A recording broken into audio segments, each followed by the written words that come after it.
దేవుని కోపం ఎప్పుడైతే ఆ ప్రాంతం మీద రగులుకుందో దేవుడు అగ్నిని అక్కడ కురిపించాలని చూశాడు.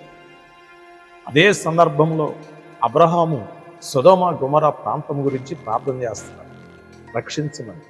దేవుని బిడ్డలారా, సొదొమ గొమొర్రా ప్రాంతంలో ఉన్నటువంటి లోతు కుటుంబాన్ని రక్షించమని కూడా అబ్రహాం ప్రార్థన చేస్తున్నాడు.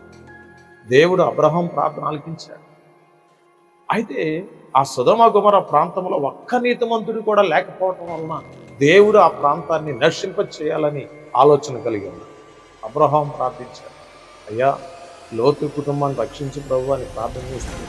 దేవుడు దేవదూతలను పంపించి లోతు కుటుంబాన్ని బయటికి తీసుకురావడం జరిగింది. దేవుడు బయటికి వెళుతున్న సందర్భంలో లోతు యొక్క భార్య వెనకకు తిరిగి ఉప్పు స్తంభం అయిపోయినట్లు దేవుని వాక్యం చెప్తాడు. దేవుని బిడ్డలను గమనించండి.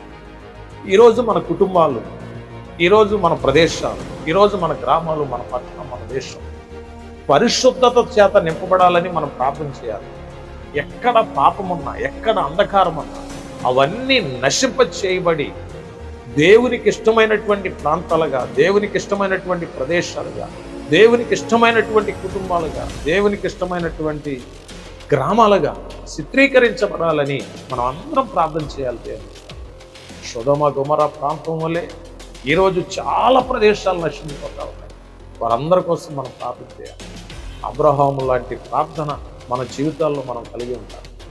అబ్రహాము చూడండి, ఆ ప్రాంతాన్ని రక్షించమని కన్నీరు మున్నీరుగా అబ్రహాము ప్రార్థన చేశాడు. దేవుడు ఈరోజు ఎన్నో కుటుంబాలు రక్షించబడాలని మనం ప్రార్థన చేయాలి. ఎన్నో గ్రామాలు రక్షించబడాలని మనం ప్రార్థన చేయాలి.